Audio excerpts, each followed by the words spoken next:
Kahit mahigit 2 taon pa bago matapos ng administrasyon ni Pangulong Ferdinand Marcos Jr., nagsisimula na ang pagposisyon ng mga politiko para sa 2028 presidential elections kasunod ng deklarasyon ni Vice President Sara Duterte.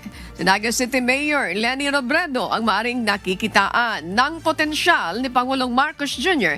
na maging malakas na pantapat kay Vice President Sara Duterte sa 2028 presidential elections. Ayon sa political analyst na si Professor Dennis Coronacion, marahil dahil wala pa sa mga kaalyado ng administrasyon ang may malaki ang tsansang tumalo sa vice-presidente kaya naghahanap si PBBM ng mga maaring alternatibong kandidato na kaniyang susuportahan.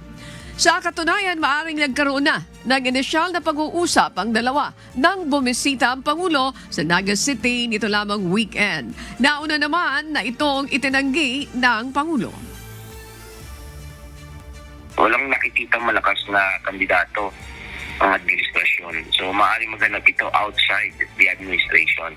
At ang pinakamalapit ay ang mga dilawan, pinklawan ng mga political leaders.